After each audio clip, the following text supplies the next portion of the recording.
అక్కడ జరుగుతున్న అద్భుతమైన అభివృద్ధిని స్థానిక అరాచకం నల్ల మబ్బులా కమ్మేస్తోంది. జరుగుతున్న మంచి నిశ్శబ్దంగా ఉంటే నేతల మధ్య రగిలే హింస రాష్ట్ర వ్యాప్తంగా రీసౌండ్ చేస్తోంది. రోల్ మోడల్ మున్సిపాలిటీలుగా దేశానికే ఆదర్శంగా నిలిచిన ప్రాంతంపై బయటకు ఫ్యాక్షన్ ముద్రపడింది. తన కమాండ్ తో కాంట్రవర్సీ లేకుండా పాలన ఉన్నా హిట్లర్ పాలన అనే స్టాంప్ పడిపోయింది. ఊరిని అభివృద్ధి పథంలో నడిపించాలనుకునే ఆ నేతలు వ్యక్తిగత ప్రతిష్ట, పగ కోసం ప్రాంత ప్రతిష్టను బలిచేస్తారా అనే చర్చ ఇప్పుడు ఆ ప్రాంతంలో జరుగుతోంది.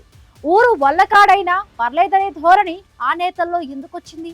ఊరు కోసం రాజీ పడలేరా? ఇంతకీ అభివృద్ధి అరాచకం కలగలిసిన ఆ ప్రాంతం ఏది? ఈ స్టోరీలో చూద్దాం. అందమైన రోడ్లు, ఇంటింటికి పచ్చదనం, అండర్ గ్రౌండ్ డ్రైనేజీ, కార్పొరేట్ తరహాలో మున్సిపల్ కార్యాలయం, 100% ప్లాస్టిక్ రహిత విధానం, దేశంలోనే ఆదర్శ మున్సిపాలిటీగా నిలిచే లక్షణాలు అన్నీ అనంతపురం జిల్లా తాడిపత్రి సొంతం. అయితే ఇది నాణ్యానికి ఒకవైపు మాత్రమే. నాణ్యానికి రెండో వైపు చూస్తే రాళ్ల దాడులు, పోలీసుల లాఠీ ఛార్జీలు, రోడ్ల దిగ్బంధాలు, 144 సెక్షన్లు, క్షణాలలో వందలాది మంది రోడ్లపైకి వచ్చి ఘర్షణలకు దిగే ఉద్రిక్త పరిస్థితులు కనిపిస్తాయి. మాజీ మున్సిపల్ చైర్మన్ జేసీ ప్రభాకర్ రెడ్డి, మాజీ ఎమ్మెల్యే కేతిరెడ్డి పెద్దారెడ్డిల మధ్య పచ్చగడ్డి వేస్తే బగ్గుమనేంత వైరం ఉండడమే ఇందుకు కారణం. ఎన్నికలతో సంబంధం లేకుండా ఎవరు అధికారంలో ఉన్నా ఈ ఇద్దరు నేతల మధ్య జరిగే ప్రచ్ఛన్న యుద్ధం తాడిపత్రిని నిత్యం వార్తల్లో నిలుపుతుంది.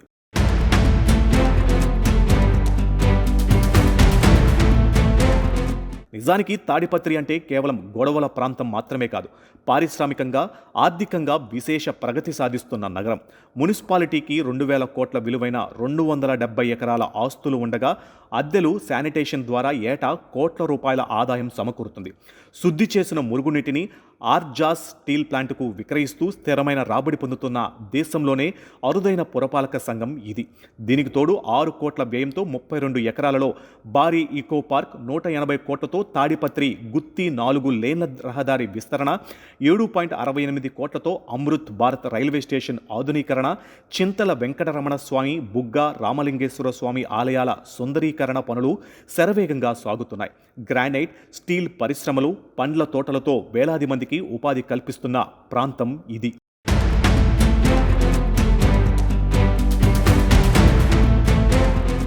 తాడిపత్రి అభివృద్ధిలో జేసీ కుటుంబం, ముఖ్యంగా జేసీ ప్రభాకర్ రెడ్డి పాత్ర ఎంత ఉందో, కేతిరెడ్డి పెద్దారెడ్డితో ఉన్న వైరం వల్ల అంతే స్థాయిలో రాజకీయ రచ్చ జరుగుతుందన్నది కాదనలేని సత్యం.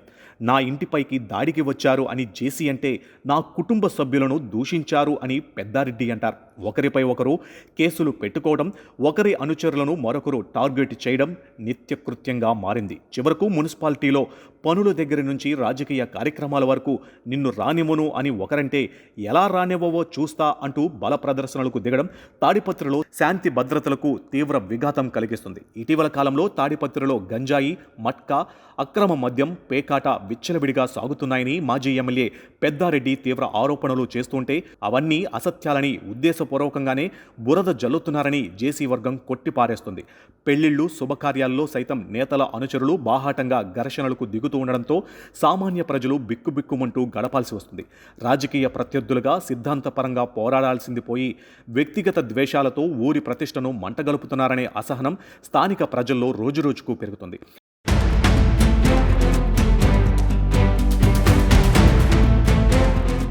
తాడిపత్రిలో కేతిరెడ్డి పెద్దారెడ్డి 2019 నుంచి 24 వరకు మాత్రమే ఎమ్మెల్యేగా ఉన్నారు. ఇక్కడ ఎక్కువ పాలించింది జేసీ కుటుంబమే.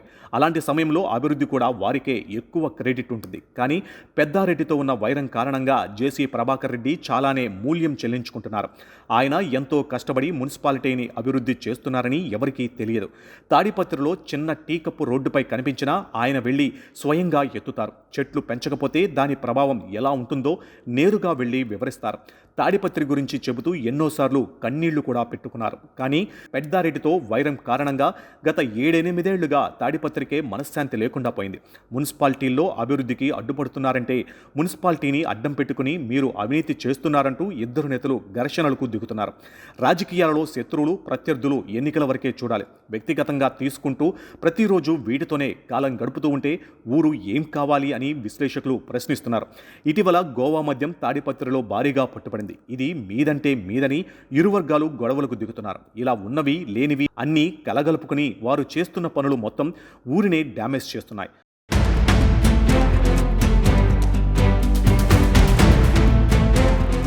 మొత్తానికి అద్భుతమైన అభివృద్ధి, అపారమైన ఖనిజ సంపద, రోల్ మోడల్ మున్సిపాలిటీ వ్యవస్థ ఉన్న తాడిపత్రి నగరం ఇద్దరు బలమైన నేతల పంతాలు, పట్టింపుల మధ్య నలిగిపోతుంది. మరి ఆ నేతలు తమ వ్యక్తిగత వైరాన్ని పక్కన పెట్టి తాడిపత్రి సమగ్ర ప్రశాంతత కోసం సహకరిస్తారా, లేక ఈ ఆధిపత్యం సమరం ఇలాగే కొనసాగుతుందో చూడాలి.